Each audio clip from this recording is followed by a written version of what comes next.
وہ تجسس نہیں تھا، اور تجسس سائنس کی بنیاد ہے. وہ اپنی زندگی گزارنے میں خوش تھے، مزے کر رہے تھے، کچھ ناچ، کچھ گانا، کچھ شاعری، کچھ شراب، کچھ یہ سب کچھ ہوتا تھا اسے. جو سلطنت کے کام تھے، جو حساب کتاب تھا، وہ انہیں ہندوؤں کو اس کے سپرد کر دیا. مسلمان تو فاتح تھے، ہندو مفتوح تھے. مفتوح کے حوالے انہوں نے یہ حساب کتاب کا کام حوالے کر دیا. اچھا، تو یہ سلسلہ چلتا رہا. 1857 میں تو ختم ہی ہو گیا. لیکن 1857 سے پہلے یہ بات واضح ہو گئی کہ اصل حکومت تو یہاں مغلوں کی نہیں ہے، یہ تو انگریزوں کی ہے. اور بہادر شاہ ظفر کے بس چند ہی دن باقی تھے. اس وقت شکایت یہ تھی مسلمانوں کی کہ انگریز ہمیں نوکری نہیں دیتا، اور وہ اس لیے کہ وہ جانتا ہے کہ اصل مالک ہندوستان کے ہم ہیں، اور وہ ہندوؤں کو خوش کرتا ہے. تو یہ کٹ پٹ تو تھی. اب انگریز بھی چالاک تھا، اس نے کچھ مسلمانوں کو پکڑا بھی دیا. جو اونچے عہدے کی نوکریاں تھیں وہ پکڑا دیں کہ اس طرح سے مسلمان خوش ہو جائیں گے. لیکن جو نچلے لیول کے تھے، مثال کے طور پر انجینئر، ٹیکنیشین، وکیل، ڈاکٹر، یہ تو مقابلے سے ہوتا. اب انگریز کو پتا تھا کہ اگر آپ کو چلانا ہے اس ملک کو تو آپ کو ایسے قابل لوگ چاہیے ہوں گے جو یہ کام کر سکتے ہیں. گویا کہ ایک میریٹوکریسی کی ضرورت ہے. اب اس میں مسلمان پیچھے رہ گئے. کیوں پیچھے رہ گئے؟ کیونکہ انگریز نے کہا، اور یہ سن 1835 کی بات ہے کہ میکاولے کے ریفارمز آئے. اس نے کہا کہ میں اب یہاں پورے تعلیمی سلسلے کا، اس پورے نظام کا یہاں یہ اثر نو بناؤں گا. اس کو ٹھیک کرنے کے لیے اب میں رقم بھی ڈالوں گا برطانیہ کی طرف سے. یہاں اسکول بنیں گے، کالج بنیں گے، مگر وہ صرف جدید تعلیم کے لیے، روایتی تعلیم کے لیے نہیں. یہ جو ادارے بنیں گے اس میں انگریزی پڑھائی جائے گی، اس میں سائنس، اس میں جدید علوم، اس میں نہ ہندوؤں کا نہ مسلمانوں کا روایتی نصاب چلے گا. ہاں، اگر کوئی پٹھشالے چلانا چاہتا ہے، مدارس چلانا چاہتا ہے، ہم اس کو نہیں روکیں گے، لیکن اس کو ہم فنڈ نہیں کریں گے. تو ہندوؤں میں بھی کچھ ایسے بہت سے تھے جنہوں نے کہا کہ نہیں، ہمیں یہ نہیں چاہیے، ہمیں یہ برا لگتا ہے، ہم اپنے پٹھشالوں کو، ہم اپنی روایتی تعلیم کو اچھا سمجھتے ہیں. مگر ان میں بہت سے ایسے بھی تھے جنہوں نے کہا کہ نہیں، اب وقت آ گیا، اب زمانہ بدل گیا. تو جیسا کہ راج موہن رائے ہے، اس نے کہا کہ یہ جو سنسکرت کی تعلیم ہے ختم کرو، غارت کرو اس کو، ہمیں انگریزی سیکھنی ہے. یہ سر سید احمد خان سے 50 سال پہلے کی بات ہے. اور اس نے کہا کہ یہ جو ہندو روایات ہیں، یہ ستی ہے، یہ جو عورتوں کے ساتھ برا ہوتا ہے ہندو مت میں، یہ جو پورا کاسٹ نظام ہے، برہمن، شتری، شودر، اس پورے نظام کو ختم کرو. اچھا، اس کی مخالفت تو ہوئی، لیکن بہت سے لوگوں نے اس کو قبول بھی کیا. نتیجہ یہ کہ ہندوؤں کی بہت بڑی تعداد بنتی چلی گئی جس نے کہا کہ انگریز سے مطالبہ کیا، انگریز سے تقاضا کیا کہ ہمیں اسکول دو، ہمیں کالج دو، ہمیں یونیورسٹی دو. اور یونیورسٹی آف کلکتہ بنی. یہ مجھے تاریخ یاد نہیں، 1836 میں، 1837 میں، کچھ اس طرح کا. وہ کھلی تھی یونیورسٹی، سارے جا سکتے تھے اس میں، لیکن اس میں انٹرنس بھی تھی کہ آپ کو پہلے وہ ایگزام کلیئر کرنا ہوگا. تو ایگزام بہت کم مسلمان کلیئر کر سکے. اچھا، پھر 1857 کی جنگ آتی ہے جس نے پوری ہندوستان کی سیاست کو بدل دیا. اور وہاں اصلاح کی پہلی کوشش ہوئی، اور یہ کوشش سر سید احمد خان کی آپ اچھی طرح سے جانتے ہیں. سر سید نے کہا کہ مسلمانوں سے کہا کہ بھائی دیکھو، ہم پچھلے 100 سال سے یہ روتے رہے ہیں کہ مسلمان زوال پذیر ہے، کہ اس کا کوئی حال نہیں ہے، کہ ایک زمانے میں ہم حاکم تھے، اب حاکم کیا، اب تو ہم ہندوؤں سے بھی نیچے گر گئے ہیں. اس کی وجہ ہم یہ نکالتے رہے ہیں ماضی میں کہ ہم راہ راست سے ہٹ گئے، کہ ہم نے اللہ کی رسی تھامی ہوئی نہیں تھی، کہ اگر ہم یہ کر لیں تو دوبارہ ٹھیک ہو جائے گا سب کچھ. اگر نہیں، اس طرح نہیں ہوگا کام. اب اگر مسلمان کو آگے بڑھنا ہے، اپنے مفادات کا تحفظ کرنا ہے، تو اسے وہی کرنا ہوگا جو ہندو نے کیا. یعنی کہ انگریزی سیکھو، سائنس سیکھو، جدید علوم سے واقفیت حاصل کرو، اور وہ کرو جو تمہارے آباء و اجداد نے کیا تھا آج سے 500 سال پہلے، یعنی کہ جو بغداد میں ہوا تھا، جس کے بارے میں ہلکا ہلکا علم تھا ان کو، لیکن اس سے زیادہ نہیں۔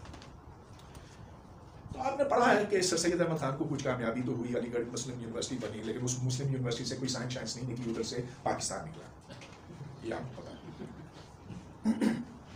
سر سید نے پھر بھی اپنے طور پر جو وہاں ترجمے کا سلسلہ شروع کیا، جو انہوں نے کہا کہ اسلام کو اب جدید سائنس کی روشنی میں دیکھنے کی ضرورت ہے، یہ جو مولوی کہتے ہیں یہ سچا اسلام نہیں ہے، سچا اسلام سچا ہے اور سائنس سے مطابقت رکھتا ہے۔ خیر اس کی بہت مخالفت ہوئی، کچھ کامیابی ان کو ہوئی، زیادہ نہیں۔ نتیجہ یہ کہ جب نوکریوں کی بات آتی تھی تو مسلمان پیچھے رہ جاتا تھا، اور حالانکہ ہمارے جو تاریخ دان ہیں، مورخ ہیں، وہ کبھی اس کی بات نہیں کرتے، لیکن یہ وہ وجہ ہے کہ 2 قومیں بنی اس بر صغیر میں کہ ہم کمپیٹ نہیں کر سکتے۔ ہندو ادھر چلا گیا، مسلمان ادھر ہی ٹھہر گیا۔ ہم کہتے رہے کہ یہ انگریز کی سازش ہے، ہندو کہتا تھا کہ تم رہ جاؤ ادھر، ہم آگے چلتے چلے جائیں گے، اور چلتے چلے گئے۔ اب باقی تو آپ تاریخ کے حقائق سے اچھی طرح سے آگاہ ہیں کہ پھر مسلم لیگ کی تحریک چلی، جناح صاحب کی، پاکستان بنا۔ سن 47 میں جب پاکستان بنا تو ایک یونیورسٹی تھی یہاں پر، پنجاب یونیورسٹی، جو سارے اچھے پروفیسر تھے اس کے وہ ہندو تھے، اکا دکا کوئی مسلمان ہوگا، باقی جتنے اچھے پروفیسر تھے وہ سارے ہندو تھے، اور سارے وہ بھاگ گئے۔ نتیجہ یہ کہ جو مسلمان سٹوڈنٹس رہ گئے ان کے پاس صرف مسلمان ٹیچرز رہ گئے، اور وہ مسلمان ٹیچرز نہ ان کو اپنے شعبے سے کوئی دلچسپی تھی، نہ اس میں انہوں نے کوئی کوشش کی کہ وہ اپنے آپ کو بہتر کریں۔ پنجاب یونیورسٹی سیاست کی نظر ہوتی، آج کی پنجاب یونیورسٹی اور 100 سال پہلے کی پنجاب یونیورسٹی کا مقابلہ کریں تو آپ کو پتہ چلتا ہے کہ اس زمانے کی پنجاب یونیورسٹی میں زیادہ لرننگ تھی، زیادہ علم تھا بنسبت آج کے جب جماعت اسلامی نے اس پر قبضہ کیا ہوا ہے۔ تو یہ وجہ ہے کہ پاکستان میں اعلیٰ تعلیم کا نظام کبھی بڑھ نہیں سکا۔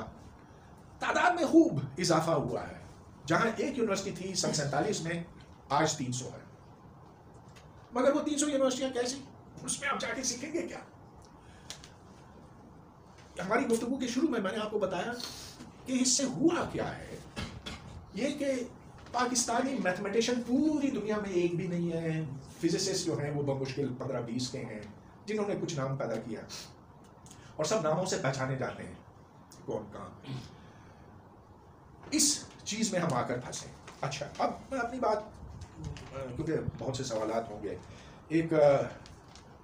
میں نے سوچا کہ میں اپنی بات اس سے ختم کروں کہ گزشتہ دنوں عمران خان صاحب نے، ہمارے جو پردھان منتری ہیں، انہوں نے کہا کہ چین بڑا اوپر پہنچا ہوا ہے، اس کی ہمیں پیروی کرنے کی ضرورت ہے۔ بہت اچھی بات، تو اس کے لیے کیا کچھ درکار ہوگا اس پر ہمیں غور کرنے کی ضرورت ہے۔ چین اور ہم میں فرق کیا ہے؟ فرق ہے، لیکن بنیادی فرق یہ ہے کہ وہ ماضی کو دیکھتا ہے، ہم غلط میں نے کہہ دیا، چین مستقبل کو دیکھتا ہے، مستقبل کو دیکھتا ہے، ہم ماضی کو۔ چین یہ سوچتا ہے کہ 10 سال بعد ہم کوانٹم کمپیوٹنگ میں کیا دنیا کے نمبر 1 ہوں گے، وہ کمپیوٹرز کیا کچھ کر سکیں گے، معیشت ہماری اس کو کیسے اپنے اندر ضم کر سکے گی، بایو کیمیکلز میں ہم کہاں پہنچیں گے، مریخ کے بعد پھر ہمارا اگلا سیارہ کون سا ہوگا جہاں ہمیں جانے کی کوشش کرنی چاہیے۔ وہ آگے کی طرف، ہم ارطغرل کی طرف۔ یہ سمجھتے ہیں کہ ماضی کی عظمتیں آتی ہیں تلوار اٹھا کر اور شپ شپ کر کے گلے کاٹنے سے، نہیں ہوگا نا، وہ وقت گزر گیا۔ ٹھیک ہے، ایک زمانہ تھا جب اسلام میں بڑی جان تھی، مسلمانوں میں بڑی جان تھی، اور اس جان میں جب کوئی مذہب شروع ہوتا ہے تب تو وہ ہوتی ہے جان، لیکن پھر مزید جان آ گئی جب مسلمان بغداد پہنچے، اور جب انہوں نے ادھر کے علم کا جو یونانی زبان میں تھا اس کو اپنے اندر ضم کیا، اس کے اندر اضافہ کیا، تو دنیا پھر اس وقت حیران تھی کہ آخر یہ کیا لوگ ہیں، یہ صرف تلوار گھمانا نہیں جانتے، یہ جانتے ہیں کہ ستارے کس ترتیب سے ہیں، یہ جانتے ہیں کہ بیماروں کا علاج کیسے ہوتا ہے. ابن سینا کی میں بات کر رہا ہوں وغیرہ. تو دنیا ہم پر رشک کرتی تھی، اب کیا رشک کرے گی؟ ہم ماضی کی طرف دیکھتے ہیں اور سمجھتے ہیں کہ ماضی واپس آ سکتی، جو کہ نہیں ہے، جو کہ ممکن نہیں ہے. چینی جو چائنیز ہیں وہ صرف اس دنیا کا سوچتے ہیں، وہ کہتے ہیں ہم مریں گے مٹی بن جائیں گے، جو بھی ہے. ہمیں زندگی بعد الموت کی تیاریاں کرنی ہوتی شروع دن سے. نتیجہ یہ کہ ہماری تعلیم اس سمت ہے، تعلیم اس طرف نہیں ہے کہ ہم بچوں کو، اپنے بچوں کو تیار کریں جدید دنیا کے لیے، جہاں وہ جا کر کوئی سائنس کے میدان میں، کوئی میڈیسن کے میدان میں کوئی ایسے کام کریں جس سے ہماری معیشت آگے بڑھے، جس سے خوشحالی پیدا ہو. ہم اس کی تیاری کرتے ہیں. تو ٹھیک ہے، تعلیم بھی اسی طرح کی ہوگی ہماری جیسا کہ ہے، اور یہ جو سنگل نیشنل کریکولم ہے وہ تو ہمیں اور زیادہ پکا کرے گا اس کی طرف. عمران خان کو پلیز کو یہ جا کر سمجھائے کہ یہ پاکستان میں اتنی آسانی سے نہیں ہو سکے گا. مگر صرف یہی نہیں، آپ نے دیکھا کہ یہ جو چینی یہاں پر آتے ہیں وہ کس طرح سے اپنے کام میں منہمک رہتے ہیں، لگے رہتے ہیں، کام کرتے کرتے کرتے تھک جاتے ہیں. جب دن پورا ہو جاتا ہے تو اس کے بعد بھی کام کرتے ہیں. اور میں نے یہ دیکھا ہے، اگرچہ میں چین میں بہت مختصر وقت رہا ہوں، مہینہ ہی رہا ہوں، لیکن ادھر کے اسٹوڈنٹس لگے رہتے ہیں. وہ اتنی زیادہ محنت کرتے ہیں کہ وہ کولیپس ہو جاتے ہیں. اور اب تو چائنا میں یہ ریگولیشنز ہیں کہ آپ ایک حد سے زیادہ اسٹڈی نہیں کر سکتے، کیونکہ اسٹوڈنٹس کی صحت کے لیے یہ مضر ہے. ہمارا اسٹوڈنٹ کیا کرتا ہے، آپ اس کو کتاب ہاتھ میں بھی تھما دیں، آپ اس سے کہیں ادھر سے ادھر پڑھو، اگلے روز جب وہ کلاس میں آتا ہے وہ نہیں پڑھتا، اس نے نہیں پڑھا ہوتا. ٹھیک ہے، یہ پاس تو ہونا ہی ہے سبھی کو. چیٹنگ نامی چیز کوئی ہے نہیں چائنا میں. اگر چیٹنگ ہوتی بھی ہے تو بہت اعلیٰ سطح پہ ہوتی ہے، کرپشن ہوتی ہے تو بہت اعلیٰ سطح پہ ہوتی ہے، اور وہ پھر ملینز آف ڈالرز کی ہوتی ہے. چھوٹی موٹی کرپشن نہیں ہوتی ہے وہاں پہ. یہاں تو معمول ہے، کوئی پرابلم. تو جس کو رول آف لا کہتے ہیں، قانون کی پاسداری، وہ وہاں ہے، یہاں نہیں ہے. اب عمران خان کو یہ بھی کوئی سمجھائے. مگر جو شاید سب سے بڑی بات ہے یہ کہ چین سے پوچھے کہ اس کی قومی ترجیحات کیا ہیں. تو کمیونسٹ پارٹی نے تو یہ تو نام برائے نام کمیونسٹ پارٹی ہے، اس میں کوئی کمیونزم کی چیز رہ تو نہیں، لیکن پارٹی ہے، یہ نیشنلسٹ پارٹی ہے. وہ کہیں گے اچھا ہماری ترجیحات کیا ہونی چاہیے. ایک تو یہ کہ ہمیں سب سے بڑی اکانومی بننی ہے، ہمیں ہر شعبے میں اس میں نمبر 1 ہونا ہے. پھر یہ کہ یہ جو تائیوان کے لوگ ہیں ہم سے بھاگے ہوئے ہیں، ان کو اپنے ساتھ جوڑنا ہے. اور آج کل وہ کافی کچھ اپنی طاقت کا مظاہرہ کر رہے ہیں، اس میں کوئی شک نہیں. لیکن ان کی جو اولین ترجیح ہے، پرائرٹی نمبر 1 وہ ہے اکانومی. اس کے بعد پھر یہ آتا ہے کہ ٹھیک ہے ہم دیکھ لیں گے تائیوان بھی کسی دن ہمارے ساتھ دوبارہ جڑ جائے. ہماری کیا ہے، ہندوستان کو مات دی جائے، کسی طرح سے ہندوستان کو چوٹ پہنچائی جائے. ہماری معیشت، ارے پہلے ہم امریکہ سے مانگتے تھے، اب چین سے مانگ لیں گے، چین نے نہیں دیا تو ہم رشیا کے پاس چلے جائیں گے.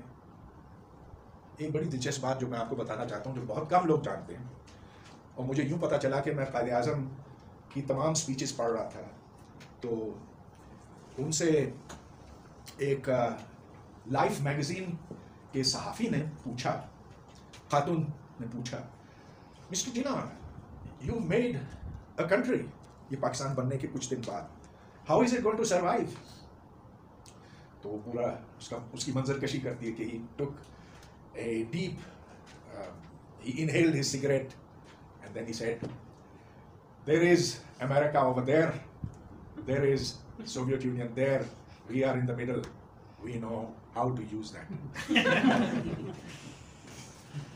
یعنی کہ یہ نہیں کہ ہم لوگوں کو یہاں تعلیم دے کر ان کو دنیا کے ساتھ جوڑیں گے، یہ نہیں کہ جو سر سید نے پہلے کہا تھا ہم اس طرف لے جائیں گے، یہ کہ ہم بھیک مانگنے کے طریقے جانتے ہیں، اس سے ہم پورا فائدہ اٹھائیں گے.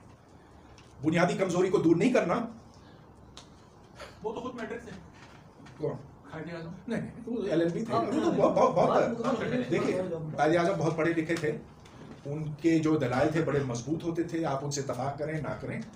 لیکن اور وہ سب سے پہلے یہ کہ وہ لیڈر تھے، تو لیڈر انہیں کی حیثیت سے انہوں نے جو کیا، آپ کریں اس اتفاق یا نہ کریں، لیکن انہوں نے گرا دکھایا. اچھا، اب مسئلہ یہ بن گیا ہے کہ ٹھیک ہے، ہم نے پہلے کولڈ وار کا فائدہ اٹھایا، اب ہم جو چین اور انڈیا کے بیچ میں ایک طرح کی سرد جنگ ہے اس کا فائدہ اٹھانے کی کوشش کر رہے ہیں. لیکن ہم یہ بھول رہے ہیں کہ یہ زمانہ وہ ہے جس میں اکانومی سب سے زیادہ اہمیت رکھتی ہے. یہاں تک کہ ہم کہتے ہیں کہ چین اور ہندوستان ان کے تعلقات اچھے نہیں ہیں، مگر جو تجارت ہے چین اور انڈیا کی، وہ آپ کو پتہ کتنی ہے؟ $60 ارب. پاکستان اور چین کی کتنی ہے؟ 7 یا 8 ارب. کچھ بھی نہیں ہے اس کے مقابلے میں. امریکہ اور چین، حالانکہ ان کے تعلقات اچھے نہیں ہیں اور بگڑتے چلے جائیں گے آئندہ چند سالوں میں، لیکن ان کی تجارت جاری ہے. ایک کا دوسرے کے اوپر انحصار ہے. ایک اگر بیٹھ گیا تو دوسرا بھی بیٹھ جائے گا، ایک اور اکانومی بیٹھ گئی تو دوسری بھی بیٹھ جائے گی. ہم نے یہ بات نہیں سمجھی. ہم نے انڈیا کے ساتھ یہ تعلق رکھا ہے کہ ہم ان کے ساتھ تجارت نہیں کریں گے جب تک وہ ہمیں کشمیر نہیں دیتے، لیکن انڈیا کہتا ہے تو وہ تو تمہیں کبھی نہیں ملے گی. نتیجہ یہ کہ ہم نے اپنے پاؤں پر کلاڑی ماری. اگر ہم تجارت کریں انڈیا کے ساتھ، انڈیا کا تھوڑا سا فائدہ ہوگا، ہمارا بہت زیادہ ہوگا اس کے مقابلے میں. تو جسے کہتے ہیں پریگمیٹزم، دنیا داری، اس اصول پہ اگر ہم چلیں تو پاکستان کو ہم بہتر کر سکتے ہیں. اگر ہم اپنی تعلیم کو سدھاریں، اس میں سے وہ خواہ مخواہ کی چیزیں نکال دیں جو غیر ضروری ہیں، اور اگر ہم ان مضامین کو اسی انداز میں پڑھائیں جس طرح سے وہ پڑھانے جانے چاہیے، تو پھر پاکستان ہم میں بھی وہی صلاحیت ہے. اور میں آپ کو بس آخری بات یہ بتاتا چلوں کہ اتنی زیادہ صلاحیت ہے. نوجوان آتے ہیں میرے پاس جن کو قدرت نے کچھ دیا ہے ایسا کہ وہ چٹکی بجا کر وہ پرابلمس حل کر سکتے ہیں جو میں سمجھتا ہوں کہ میتھمیٹکس، فزکس، اولمپیاڈس میں جو بیسٹ اسٹوڈنٹس ہیں اس کے برابر. لیکن ان کے لیے راستہ اور کوئی نہیں ہے. بس وہ اچھا، ایک اسٹوڈنٹ تھا، وہ میرے پاس آیا اور میں اسے اردو میں بات کروں، وہ جواب انگریزی میں دے. میں کہا آخر یہ کیا بگنا اس کا اسٹوڈنٹ ہوگا کوئی ہے. میں کہا کدھر کے ہو؟ کہتا میں بھمبر کا ہوں. میں کہا باپ کیا کرتا؟ بس ڈرائیور ہے. تو انگریزی کہاں سے سیکھی؟ کہتا ہے کہ کارٹونس دیکھتے. تو ایسے لوگ ہیں ان کو یہ ہیرے جواہر ہیں، ان کو معلوم کرنا، ان کی شناخت کرنا، ان کو اٹھانا، ان کو اوپر کرنا، یہ ہمارا کام ہے، یہ آپ کا میرا کام.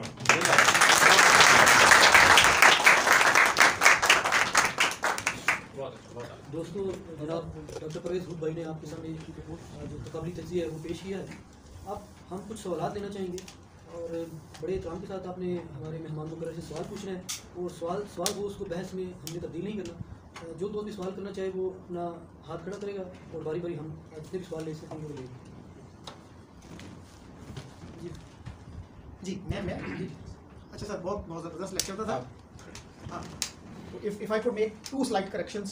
امریکہ سر اب بھی بڑی اکانومی ہے، سب سے بڑی اکانومی. ان کا شیئر جو ہے نا 24% ہے ورلڈ GDP میں، اور چائنا کا بھی 15% ہے. اور جناح صاحب کی یہ بات جو ہے نا، he was not a matriculate. He himself said to Fatima, I'm not even a matriculate. Lankan میں جو ان کو ایڈمیشن ملا وہ ایک انٹرنس ٹیسٹ کی بنیاد پہ تھا، LLB نہیں کیا تھا انہوں نے. سر میں جاننا یہ چاہ رہا تھا کہ مسلم سائنٹسٹ تھے، آج ہم بڑا پرائڈ لیتے ہیں، لیکن اس وقت ان کے ساتھ جو ٹریٹمنٹ کی گئی تھی دیٹ واز ٹیریبل. کیا پرسیکیوشن تھی جو نہیں کی گئی ان سائنٹسٹ کے ساتھ؟ وہ کوئی سسٹمیٹک پرسیکیوشن نہیں تھی، لیکن یہ کہ جہاں وہ ہوتے تھے وہ کسی دربار میں ہوتے تھے. اب وہ بادشاہ کی مرضی ہوتی تھی. اب ابن سینا سے بڑا طبیب ڈاکٹر اس زمانے میں کوئی نہیں تھا، لیکن جس سلطان کے دربار میں وہ تھا تو اس کی بیوی مر گئی، یعنی رانی مر گئی، تو اب اس بیچارے کو قصوروار ٹھہرایا گیا، اس کو وہاں سے بھاگنا پڑا. جگہ جگہ اس کے ساتھ ایسے ہوا. کچھ نظریاتی اختلافات بھی تھے، جیسا کہ کیا نام ہے وہ جو نہیں میں دیکھیے نام میں بھول رہا ہوں، لیکن ابن خلدون کے ساتھ کیونکہ وہ بربر تھا تو جو عرب تھے اس سے نفرت اس بنا پر کرتے تھے. پھر ابن خلدون کے جو نظریات تھے اسلامی ریاست کے بارے میں وہ انہیں قبول نہیں تھا. اب آپ ابن ہیشم کی میں نے بات کی تھی، تو وہاں ایک اس زمانے کا حاکم تھا، اس نے کہا کہ یہاں ایک بہت بڑا ڈیم بنانا ہے دریائے نیل پر، اس کا تم پورا نقشہ کھینچ کر مجھے بتاؤ اور بتاؤ کہ کس طرح سے بنایا جا سکتا. اب اس زمانے میں وہ ٹیکنالوجی تھی نہیں کہ اتنا بڑا ڈیم بنا سکے، لیکن